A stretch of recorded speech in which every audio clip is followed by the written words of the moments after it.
जय हिंद दोस्तों, आपके अपने YouTube channel Krishna classes by SK sir पर आप सभी का स्वागत है। दोस्तों, आज हम आप लोगों के बीच बिहार की मिट्टी के बारे में कुछ जानकारी लेकर के आए हैं। तो दोस्तों, आप सभी के लिए बेहद फ़ायदेमंद होगा, चाहे बिहार से संबंधित कोई भी एग्ज़ाम से क्यों नहीं दे रहे होंगे। ठीक है, तो दोस्तों आपके सामने हम लोग स्टार्ट करते हैं बिहार की मिट्टी। ठीक है, तो इसकी कुछ महत्वपूर्ण बातें हैं दोस्तों। वो महत्वपूर्ण बिंदु क्या है, बिहार की मिट्टी के बारे में हम लोग जानकारी प्राप्त कर रहे हैं। तो महत्वपूर्ण बिंदु क्या है, तो सबसे पहली बात होगा दोस्तों, यह मिट्टी जो होती है पृथ्वी के सबसे ऊपरी परत होती है ना, जिस पे क्या है हम लोग खेती करते हैं, है ना, जिस पे क्या है हम लोग खेती करते हैं। मैदानी भाग क्या है, मिट्टी कहलाता है। तो सबसे पहले हम जान सकते हैं कि पृथ्वी के पृथ्वी के ऊपरी सतह पर फैले मोटे, मध्यम और बारीक कहने का मतलब हो गया, जब पत्थर टूटता हुआ तो कंकड़ बनता होगा, कंकड़ टूट छोटा छोटा कण में जो टूटना वही मिट्टी कहलाता है। ठीक है, बारीक कार्बनिक तथा अकार्बनिक मिश्रित कणों को मृदा कहते हैं। समझ में आ रहा होगा। कार्बनिक जो कि मटेरियल से युक्त होगा, अकार्बनिक जिसमें कार्बन युक्त वाला चीज़ भी हो और क्या है नहीं भी हो। इसका मतलब हो गया बड़े बड़े जो होते हैं सतह पे, ऊपरी सतह पे क्या है मोटा होना चाहिए, मध्यम और बारीक सभी तरह के, है ना, जो परतदार जो होते हैं मिट्टी क्या होता है, पृथ्वी के ऊपरी परत होता है, सतह होता है जो कि मोटा मोटा भी हो, मध्यम हो, बारीक कणों से मिलकर बना होता है, उसे हम लोग मिट्टी कहते हैं। क्लियर हो गया।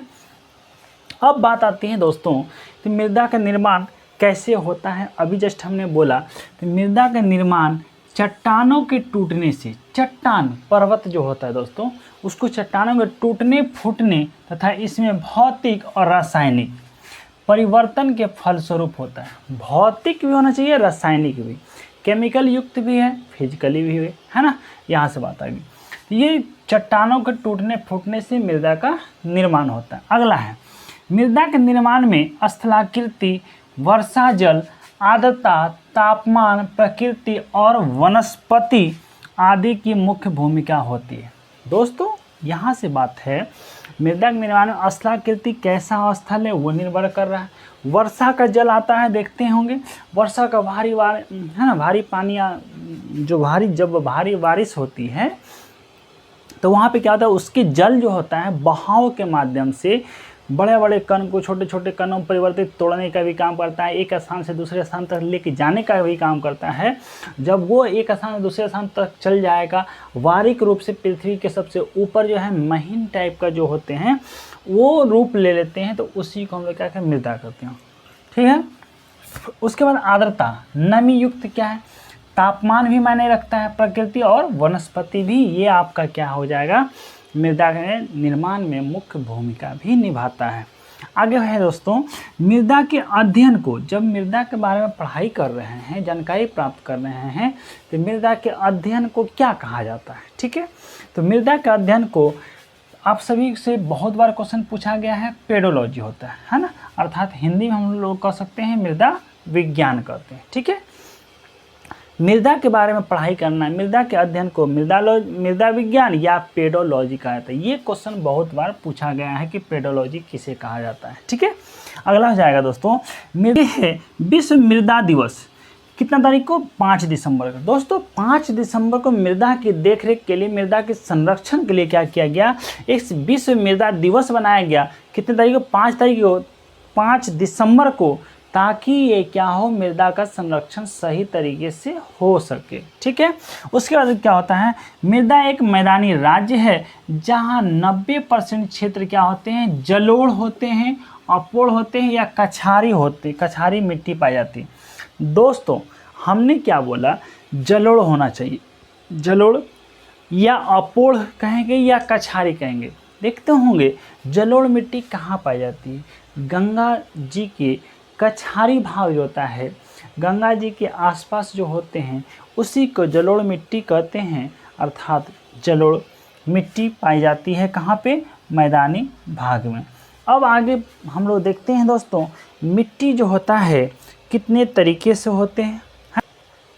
ठीक है दोस्तों, यहाँ देखिए, अब हम लोग कहते हैं बिहार की मिट्टी को कितने भागों में बांटा गया है। बिहार की मिट्टी को 2 भागों में, एक होगा दोस्तों उत्तर बिहार की मिट्टी, एक होगा दक्षिण बिहार की मिट्टी। सही है, हमने नदी चैप्टर आप लोगों को पढ़ा रखा है बिहार का, है ना। जिन भाई लोगों ने, जिन छात्र छात्राओं ने अभी तक नहीं देखा है तो वो देख लेंगे। ये है बीचों बीच क्या है, गंगा नदी है।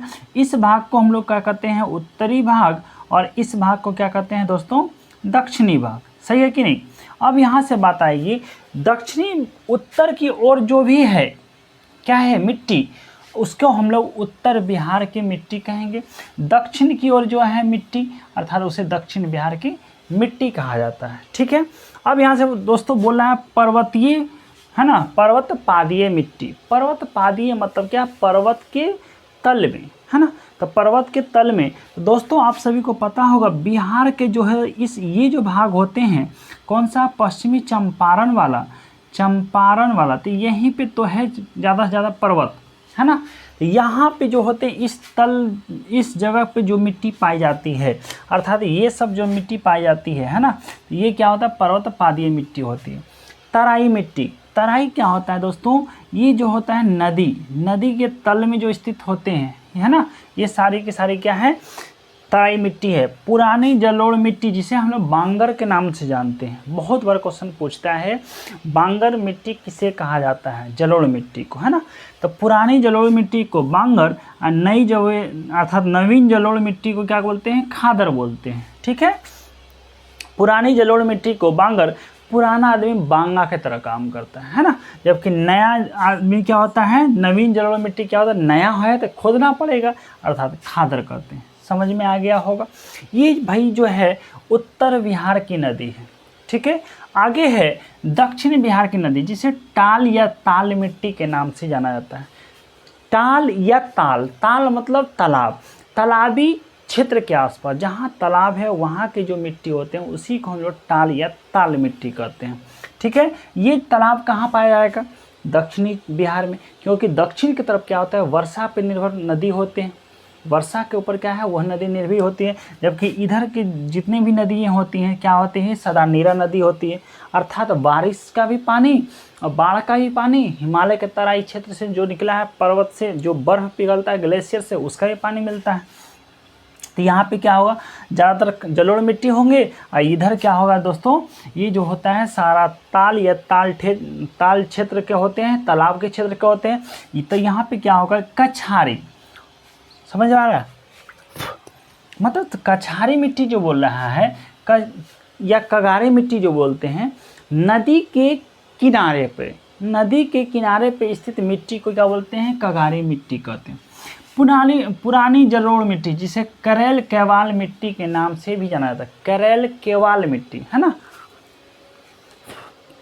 क्या बोलते हैं, करेल केवाल मिट्टी के नाम से भी जाना जाता है। यह भी क्या है, पुरानी जलोढ़ मिट्टी है, जिससे हम लोग पुरानी जलोढ़ मिट्टी को क्या बोले थे, बांगर कहते हैं। लेकिन बांगर तो है, जिसे करेल केवाल मिट्टी भी कहा जाता है, ये जो होता है दक्षिण बिहार की मिट्टी है। ठीक है, अगला है लाल पीली मिट्टी। लाल पीली मिट्टी जो होते हैं, जिसे बलथर मिट्टी भी कहते हैं, है ना, जिसे बलथर मिट्टी भी कहा जाता है। ठीक है दोस्तों, अब आगे हम लोग देखते हैं फिर से दोस्तों, हम लोग स्टार्ट करते हैं अब, है ना। टॉपिक है उत्तर बिहार की मिट्टी। उत्तर बिहार की मिट्टी कह रहा है दोस्तों, अर्थात क्या है, उत्तरी क्षेत्र, जिसे हम लोग क्या कहते हैं, नेपाल। बिहार के उत्तर में क्या है, नेपाल है। नेपाल से सटा हुआ जो है, अर्थात नदी कह सकते हैं। उत्तर बिहार की मिट्टी जो का निर्माण है, हिमालय क्या है, हिमालय कहाँ है, नेपाल में है। हिमालय कहाँ है, नेपाल में है। नेपाल से निकलने वाली जो नदी है, गंडक है, बूढ़ी गंडक है, कोसी है, महानंदा है, उसकी सहायक नदियों से हुआ है। कहने का मतलब हो गया, अभी हम लोग पीछे पढ़े थे, नदियों के बहाव के कारण भी मिट्टी का निर्माण होता है। तो अर्थात उत्तर बिहार के मिट्टी का निर्माण करने में कौन सहायक है, तो उत्तर की ओर से जो नदी आ रही है, वह नदी कहाँ से निकलेगी, हिमालय से। तो हिमालय से निकलने वाली नदी से क्या होता है, उत्तर बिहार की मिट्टी का निर्माण होता है। अगला बात करते हैं, उत्तर बिहार की मिट्टी को 4 उपवर्गों में बांटा गया है। कितने उपवर्गों में, 4 उपवर्गों में। वह कौन कौन सा है, अब हम लोग उसको पढ़ते हैं। पहला है दोस्तों, पहला ए नंबर है पर्वत पादीय मिट्टी, अभी हमने पीछे पढ़ा था। अब इसको क्या है थोड़ा सा डिटेल में लेके चलते हैं। ये क्या है दोस्तों, पर्वत पादीय मिट्टी है। हमने बोला पर्वत के तले में स्थित मिट्टी, जैसे में यह मिट्टी पश्चिमी चंपारण, हमने बताया पश्चिमी चंपारण के उत्तरी पश्चिमी भाग से सोमेश्वर श्रेणी, कौन सा श्रेणी, सोमेश्वर श्रेणी, जो कि आप लोग बताए थे सोमेश्वर श्रेणी की जो होती है वहाँ पे मिट्टी मैदान जो होता है 784 किलोमीटर होते हैं, ठीक है। सोमेश्वर श्रेणी के आसपास पाई जाती है कौन सा, पर्वत पादीय मिट्टी। हमने बोला अगर ये बिहार है, बिहार की चौहद्दी में तो ये जो है दोस्तों पश्चिमी चंपारण है, और यहाँ की जो मिट्टी होती है पर्वत पादीय मिट्टी होती है, ठीक है। इसके बाद क्या है, इस क्षेत्र में अधिक वर्षा होने के कारण, किस क्षेत्र में, उत्तरी बिहार में, तो उत्तरी बिहार में वर्षा अधिक होने के कारण मृदा के अधिक नमी पाई जाती है, मृदा में अधिक नमी पाई जाती है। देखते हो मृदा क्या हो, मिट्टी गीली होती है, अर्थात अधिक बाढ़ भी होगा, जब बारिश होगी तो बाढ़ भी होगा, तो अधिक जब वर्षा होगा तो क्या हो जाएगा दोस्तों, अधिक नमी पाई जाती है और यह उपजाऊ होती है। जब दोस्तों खेती में क्या होता है, नमी रहता है, तो वह नमी भूमि कैसे होती है, उपजाऊ होती है। यही तो बोला गया है, यह उपजाऊ होती है। यह मृदा मुख्य रूप से कौन कौन सा फसल, धान के लिए, गन्ना के लिए अनुकूल होती है या अनुकूल है। हमने बोला उत्तर बिहार की नदी पर्वत पादीय नदी वह नदी है जो कि हम लोग पश्चिमी चंपारण से उत्तर पश्चिमी भाग के सोमेश्वर श्रेणी के पास स्थित है। उसके बाद क्या बोले, इस क्षेत्र में अधिक वर्षा होने के कारण से क्या होता है, मिट्टी क्या होता है, नमी होती है, और मिट्टी नमी होने के कारण क्या होता है, अधिक उपजाऊ होगा। वह किसके लिए ज़्यादा फायदा है, तो धान और गन्ने के लिए, ठीक है। यह बातें आपको समझ में आ गई होगी। अब हम लोग बात करते हैं दूसरा तराई क्षेत्र का, है ना। दूसरा क्या है, तराई क्षेत्र की नदी क्या होती है, अर्थात तराई मिट्टी क्या है। पहला तो हमने पढ़ लिया पर्वत पादी, अब दूसरा है तराई मिट्टी, है ना। तराई मिट्टी क्या है दोस्तों, तो यहाँ करते हैं तराई मिट्टी, दूसरा टॉपिक है, ठीक है। इस मिट्टी का विस्तार बिहार के उत्तरी सीमा पर पश्चिम में चंपारण से लेकर के पूर्व में किशनगंज, अर्थात हम लोग कहेंगे अगर ये बिहार है दोस्तों, ये बिहार है तो यहाँ पे उत्तर है क्या है, पश्चिमी है, यहाँ क्या होता है, किशनगंज है, अर्थात सीधा कह सकते हैं उत्तर से पूर्व की ओर, है ना, उत्तर से अर्थात पश्चिम से पूर्व की ओर।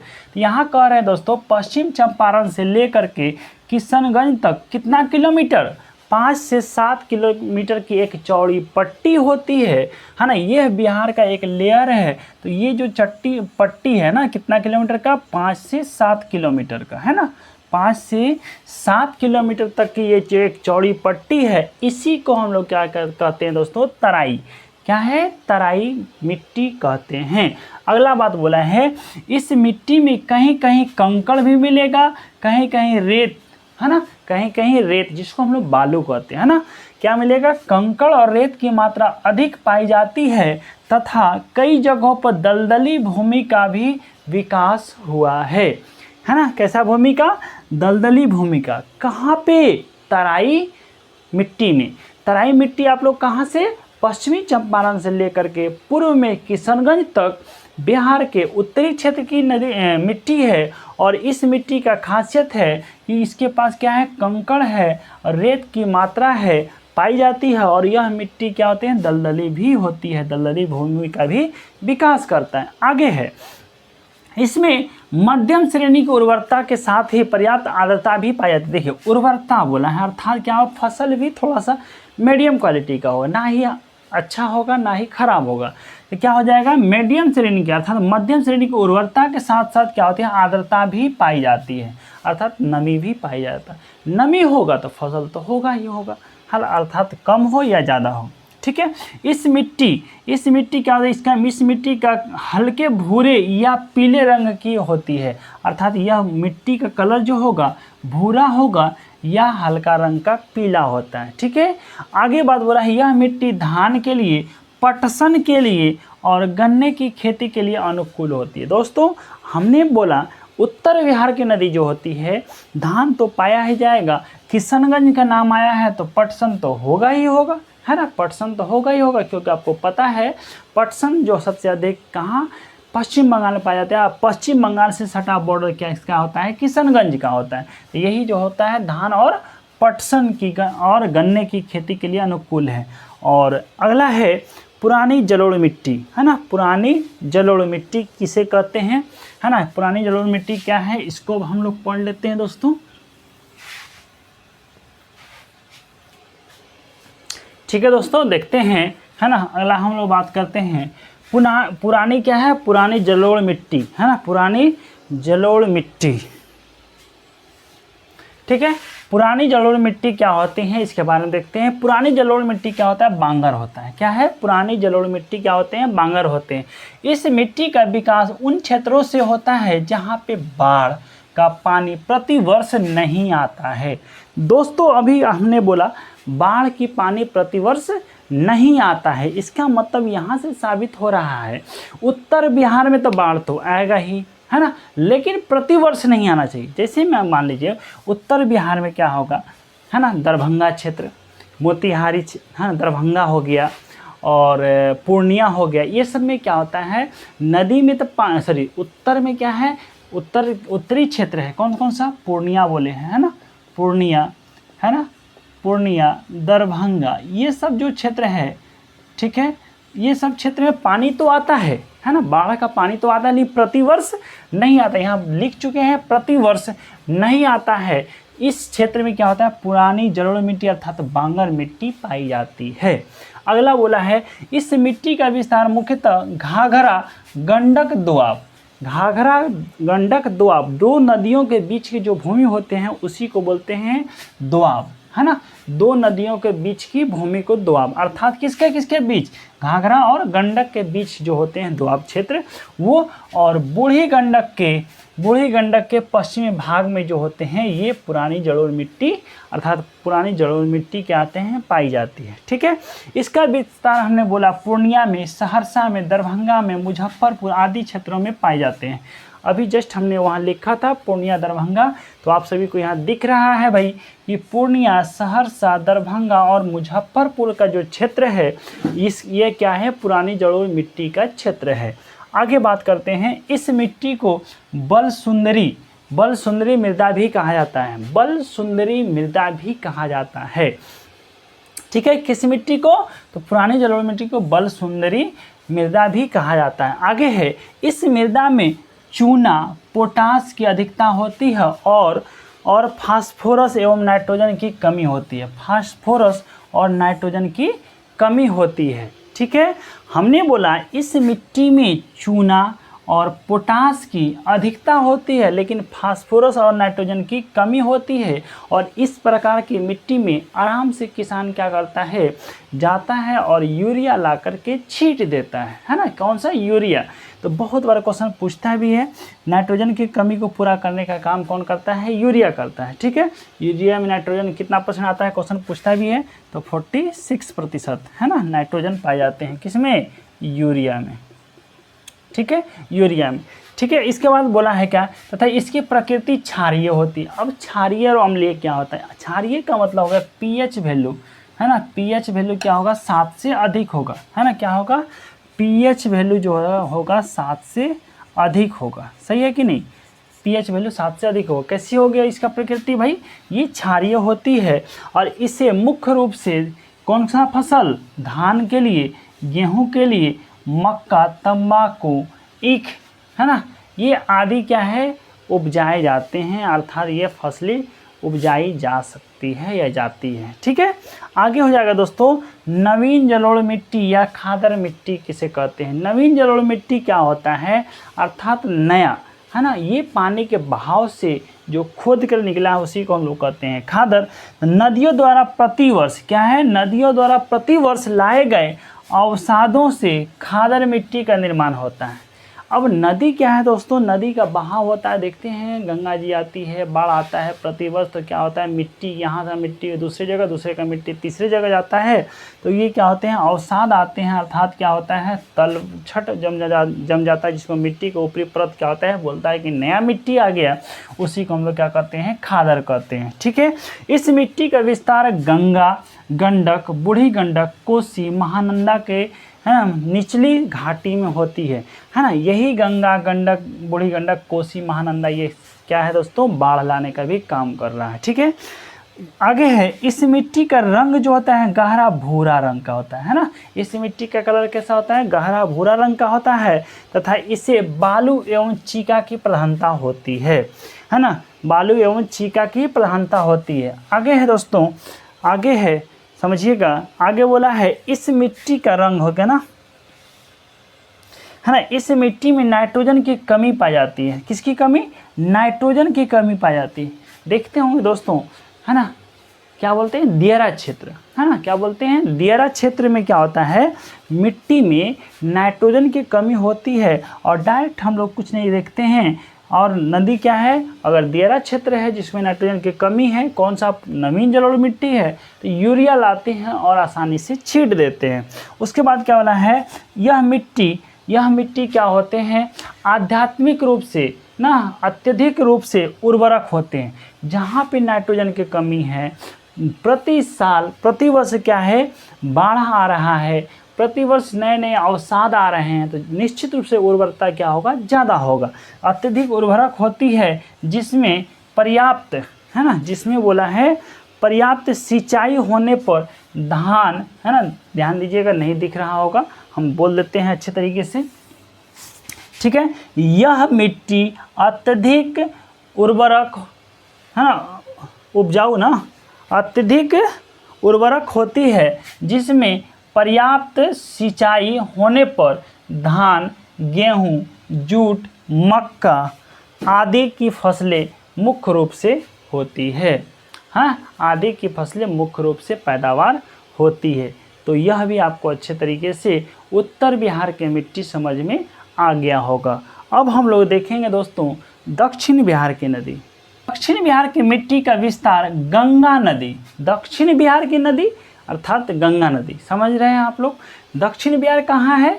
झारखंड की तरफ, अर्थात दक्षिण का बोल सकते हैं बिहार के दक्षिणी क्षेत्र क्या होता है झारखंड होता है। तो गंगा नदी तथा छोटा नागपुर पठार के मध्य जो होते हैं उसी को हम लोग कहते हैं दक्षिण बिहार की मिट्टी कहते हैं। आगे है मिट्टी की संरचना के आधार पर दक्षिण बिहार की मिट्टी को 4 भागों में वर्गीकृत किया गया है।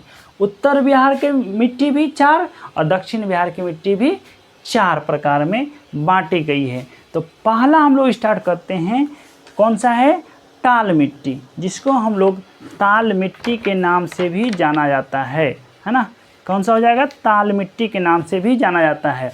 तो भाई ताल मिट्टी या ताल, है ना, टाल मिट्टी या ताल मिट्टी, हमने बोला तालाब के आसपास या तालाबी क्षेत्र के जो मिट्टी होती है उसी को हम लोग ताल मिट्टी या टाल मिट्टी कहते हैं। जैसे में दिया है टाल मिट्टी भूमि का क्षेत्र है जो वर्षा ऋतु के जल से प्लावित रहता है ना। क्या होते हैं? प्लावित रहता है, अर्थात वर्षा नदी के जो जल होता है ना, वर्षा ऋतु का जो जल होता है उससे क्या होता है मिट्टी का बहाव होता है। ताल मिट्टी का विस्तार गंगा के दक्षिणी तट पर बक्सर से कहाँ तक? भागलपुर। बहुत ही इंपॉर्टेंट क्वेश्चन है ना। तो क्वेश्चन पूछेगा टाल मिट्टी या ताल मिट्टी का क्षेत्र कहाँ है? तो बक्सर से भागलपुर तक का जो क्षेत्र होते हैं 8 से 10 किलोमीटर के चौड़ी पट्टी। जैसे में अभी हमने बोला अगर ये बिहार है, बिहार के ये गंगा नदी का है, तो यहाँ पे भागलपुर, यहाँ बक्सर है, इस जो बीच में जो स्पेस है 8 से 10 किलोमीटर तक का जो पट्टी बना हुआ है इसी को हम लोग ताल या टाल मिट्टी कहा जाता है ना। टाल मिट्टी कहा जाता है। और यह मिट्टी मोटे कणों, धूसर रंग, मोटा कण होगा, धूसर रंग होगा और यह क्या होते हैं, है ना, एवं भारी मिट्टी होती है। इस मिट्टी में क्या होती है खरीफ की फसलें, है ना, किसका? खरीफ की फसलें अच्छी होती है। अब आपको दोस्तों पता होना चाहिए खरीफ का फसल का क्या होता है और खरीफ का फसल क्या होता है और रबी फसल क्या होता है ना। इस मिट्टी में क्या होते हैं, खरीफ की जो फसलें होती है, सॉरी खरीफ नहीं, रबी की फसलें, माफ़ कीजिएगा, है ना, ये रबी है ना, हमने क्या बोला, खरीफ बोला था, है ना। रबी की फसलें अच्छी होती है। रबी की फसलें वह होती है जो अक्टूबर नवंबर में बोई जाती है और मार्च में काट ली जाती है, अर्थात गेहूँ सब जो होगा। यह दलदल क्या होता है, यह दलहन उत्पादन के लिए प्रसिद्ध है। क्या है, यह दलहन उत्पादन के लिए भी प्रसिद्ध है। तो बोल सकते हैं दलहन जो होते हैं रबी फसल है, अर्थात अक्टूबर नवंबर में बोई जाती है और क्या होता है फरवरी मार्च में काट ली जाती है। ठीक है, अगला क्वेश्चन है कगारी मिट्टी, है ना। अगला क्वेश्चन क्या है, कगारी मिट्टी। अब कगारी मिट्टी के बारे में थोड़ी सी जानकारी हम लोग प्राप्त कर लेते हैं कि कगारी मिट्टी क्या होता है। वह भी दक्षिण बिहार की मिट्टी है ना। चलिए आगे क्या है, बोला है गंगा नदी के दक्षिणी तट पर, गंगा नदी के दक्षिणी तट पे, है ना, दक्षिणी तट पे सोन, फल्गु, पुनपुन, क्यूल नदियों के, है ना, नदियों के किनारे, है ना, किनारों पर इस मिट्टी का विस्तार है। दोस्तों हमने बोला था उत्तर बिहार की नदी कौन सी है, दक्षिण बिहार की नदी कौन सी, ये आप सभी अच्छे तरीके से पढ़ लीजिएगा, हमने पढ़ा भी रखा है ना। बिहार की नदियाँ, उससे एक क्वेश्चन पूछता है क्यूल नदी उत्तर बिहार की नदी है या दक्षिण बिहार की नदी है। तो ठीक है, दक्षिण बिहार में कौन सा, सोन हो जाएगा, पुनपुन हो जाएगा, फल्गु हो जाएगा, क्यूल हो जाएगा, नदी, ये सारे के सारे क्या नदियाँ से विस्तार हुआ है। इसकी उर्वरकता शक्ति कमज़ोर होती है। क्यों कमज़ोर होगी आपको तो पता ही है, क्योंकि उत्तर बिहार सॉरी दक्षिण बिहार में जो नदी होती हैं वह वर्षा पर निर्भर करती है और नदी के द्वारा पानी मिलेगा ही नहीं तो मिट्टी में उर्वरक कहाँ से आएगा, अर्थात वो किसी भी अनाज को उपजाएगा कहाँ से उतना, है ना, फसल कितना अच्छा नहीं होगा, अर्थात वो क्या होगा, कमज़ोर होगा। ठीक है, इस मिट्टी में मोटे अनाज, सब्जी के उत्पादन के लिए जानी जाती है ना। मोटा अनाज, दलहन जो होगा ये सभी हो सकते हैं, सब्जी के उत्पादन के लिए जाना जाता है। ठीक है, इस मिट्टी में उगाई जाने वाले प्रमुख फसल मक्का है, मोटा अनाज, सरसों, मिर्च आदि ये सभी फसलें जो होती है उगाई जाती है। अगला क्वेश्चन है पुरानी जलोढ़ मिट्टी अर्थात करेल केवाल मिट्टी किसे कहा जाता है। पुरानी जलोढ़ मिट्टी जिसे करेल केवाल मिट्टी कहते हैं, इस मिट्टी का विस्तार कहाँ पे भैया, बक्सर में। कहाँ पे, उत्तरी गंगा, है ना, उत्तरी गया है ना, गया है, पटना है, नालंदा है, मुंगेर है ना, से लेकर कहाँ तक, भागलपुर। ये पुरानी जलोढ़ मिट्टी जिसे करेल केवाल मिट्टी के नाम से जाना जाता है, यह मिट्टी पाई जाती है। अगला है, इस मिट्टी की उर्वरकता शक्ति क्या होती है, अधिक होती है। अगर पानी सही तरीके से मिल जाए तो उर्वरक शक्ति क्या होगा, अच्छे तरीके से मिलेगा ही, है ना। उर्वरकता शक्ति क्या होगा, अधिक होगी, तथा इसमें जल सोखने की क्षमता भी अधिक होती है। दोस्तों जल जब सोखेगा अधिक तो नमी ज़्यादा देर तक, और नमी ज़्यादा देर तक तो फसल भी अच्छा, है ना। इस मिट्टी का रंग कैसा होता है, गहरा धूसर, पीला एवं हल्का होता है। क्लियर है, आगे बात करते हैं। इस मिट्टी में उगाई जाने वाली जो प्रमुख फसलें हैं वह है मक्का, धान, बाजरा, आलू, है ना, अरहर, गेहूं आदि ये फसलें जो होती हैं पुरानी जलोढ़ मिट्टी अर्थात करेल केवाल मिट्टी में पाई जाती है। ठीक है, यह बातें आपको अच्छे तरीके से समझ में आ गया होगा। दोस्तों अब अगला टॉपिक है लाल पीली बलथर मिट्टी। लाल पीली जिसे हम लोग बलथर मिट्टी के नाम से भी जानते हैं, यह क्या है ना, पश्चिम में कैमूर श्रेणी के निकट, पश्चिम में क्या है, कैमूर है, कैमूर श्रेणी के निकट पूर्व में राजमहल की उच्च भूमि, कहाँ पे, राजमहल की उच्च भूमि तक 8 से 15 किलोमीटर चौड़ी पाई जाती है। इस मिट्टी का विस्तार है। कहने का मतलब हो गया कहाँ से, कैमूर श्रेणी से लेकर के राजमहल के उच्च श्रेणी जो होता है और उसके 8 से 15 किलोमीटर का जो चौड़ी पट्टी है, इस मिट्टी को लाल पीली बलथर मिट्टी कहा जाता है। और तो और क्या है, आगे है, यह मिट्टी जमुई, मुंगेर के खड़गपुर पहाड़ी, है ना, खड़गपुर पहाड़ी का क्षेत्र, बांका, नवादा और क्या है, औरंगाबाद, है ना, और क्या है, औरंगाबाद के पठारी क्षेत्रों में पाई जाती है, पठारी क्षेत्रों में पाई जाती है। ठीक है, इस मिट्टी में क्या है, अगला पॉइंट है, इस मिट्टी में रेत एवं कंकड़ की बहुलता होती है, अधिक मात्रा में रेत और कंकड़ पाए जाते हैं, एवं इसकी उर्वरकता शक्ति क्या होती है, काफ़ी कम होती है। बहुत फसल क्या होते हैं इसमें ना के बराबर होते हैं, क्योंकि लाल पीली मिट्टी है अर्थात बलथर है, जिसको हम लोग कह सकते हैं कि ये बंजर है ना। इस मिट्टी में जल संरक्षण की क्षमता भी बहुत ही कम होता है, अर्थात जल क्या होता है, सोखने की क्षमता बहुत कम है। तो दोस्तों अभी हमने बोला जल सोखने की क्षमता अगर कम है तो उर्वरकता शक्ति निश्चित रूप से क्या होगा, कम होगा। ठीक है, आगे होगा, इस मिट्टी में है ना, इस मिट्टी में लौह तत्व की प्रधानता होती है। लौह तत्व अर्थात आयरन ऑक्साइड है ना, आयरन ऑक्साइड देखते होंगे क्वेश्चन पूछता है मिट्टी में क्या पाया जाता है, तो आयरन ऑक्साइड तो है ना, लौह तत्व की प्रधानता होती है। यह लाल रंग की होती है, यह कैसी होती है, लाल रंग की होती है, तथा इसकी प्रकृति कैसी होगी, तथा इसकी प्रकृति अम्लीय होता है। अर्थात लाल पीली वल्थर मिट्टी का क्या होते हैं, प्रकृति कैसी होती है, ये अम्लीय होती हैं। और इस मिट्टी में ज्वार है ना, इस मिट्टी में क्या होगा, ज्वार हो जाएगा, बाजरा हो जाएगा, कौन सा हो जाएगा, अरहर हो जाएगा, है ना, ये सारी फसलें क्या होते हैं, पाए जाते हैं। ठीक है, ये सारी फसलें क्या होते हैं, पाए जाते हैं। ठीक है दोस्तों, अब हम लोग थोड़ा सा क्या होता है अन्य बिंदु देख लेते हैं, कुछ अन्य बिंदु क्या क्या है इंपॉर्टेंट में, है ना।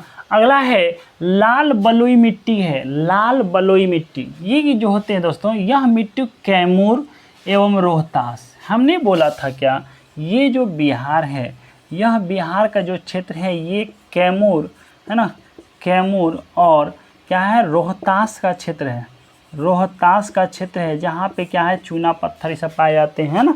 रोहतास के पठारी क्षेत्रों में पाई जाती है। इस मिट्टी में क्या होते हैं, बालू और लेटेराइट मिट्टी के अंश भी पाए जाते हैं। इस मिट्टी में क्या बोला है, मुख्य रूप से ज्वार, बाजरा, मक्का और मोटे अनाज पाए जाते हैं, और मोटे अनाज पाए जाते हैं। यह जो आपका समझ में आ गया होगा बिहार की मिट्टी से संबंधित, और यह आपका एक निचोड़ था जो कि आप बीपीएससी लेवल तक के एग्जाम्स में क्वेश्चंस जो पूछेंगे वह भी क्वेश्चंस आपको सामने लेकर के आए हैं दोस्तों। तो यह आपके लिए बेहद ही फ़ायदेमंद होगा।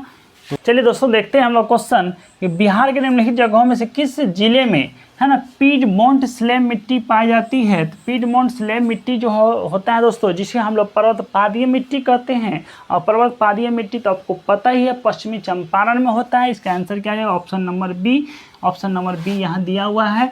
यह 66 बीपीएससी में क्वेश्चन पूछे गए हैं। दूसरा क्वेश्चन है पुरानी जलोढ़ मिट्टी जिसे बांगर का नाम दिया जाता है, भंडार बिहार के निम्न में से किस क्षेत्र में पाई जाती है। तो दोस्तों पुरानी जलोढ़ मिट्टी जो है आप लोगों को पता है किस क्षेत्र में, तो उत्तरी बिहार के क्षेत्र में पाई जाती है। तो गया और पटना, पूर्णिया और गया, पूर्णिया और पटना, दरभंगा और पूर्णिया है। तो यह जो क्षेत्र होता है पटना और गया का क्षेत्र जो होता है दक्षिण बिहार का है। कहाँ का है, दक्षिण बिहार का है। लेकिन यहाँ एक क्वेश्चन पूछा है पुरानी जलोढ़ मिट्टी क्या होते हैं, जहाँ पे क्या सकते हैं पुरानी जलोढ़ मिट्टी वहीं पे होगा जहाँ पे प्रत्येक वर्ष क्या है पानी ना आता हो, है ना, बाढ़ का पानी ना आता हो। तो पूर्णिया और गया में है ना, देख ही रहे हैं आता ही है ना, पटना और गया में प्रत्येक वर्ष नहीं आता। अगला है क्वेश्चन, बिहार का अधिकांश क्षेत्र आच्छादित है, अधिकांश क्षेत्र आच्छादित है। पहाड़ी क्षेत्र में बिहार में तो पहाड़ है ही नहीं, बहुत कम ही है। कछारी क्षेत्र जिसमें जलोढ़ मिट्टी, यही आपका ऑप्शन हो जाएगा क्योंकि गंगा नदी है, गंगा नदी के कछार तो है ही, तो कछारी क्षेत्र हो जाएगा। ऑप्शन नंबर बी, यहाँ भी 64 बीपीएससी में पूछे गए हैं। अगला है बिहार में लाल बलुई मिट्टी का विस्तार किन क्षेत्रों में है। लाल बलुई मिट्टी है ना, लाल बलुई मिट्टी जो है दोस्तों कहाँ पे पाया जाता है, उत्तर पूर्वी क्षेत्र, उत्तर पश्चिमी क्षेत्र, गंगा के तटीय क्षेत्र, रोहतास, कैमूर की पहाड़ी और उपयुक्त में से कोई नहीं। तो इसका आंसर आप लोगों को देना है। ठीक है, आज के लिए इतना ही। आप सभी इस क्वेश्चंस का आंसर कमेंट बॉक्स में ज़रूर देंगे। आज के लिए इतना ही रखते हैं। जो भी फ्रेंड्स हमारे इस YouTube चैनल पे अगर न्यू व्यूवर्स हैं तो प्लीज़ हमारे इस YouTube चैनल को सब्सक्राइब कीजिएगा, लाइक कीजिएगा, अपने दोस्तों को शेयर ज़रूर कीजिएगा। जय हिंद, जय भारत।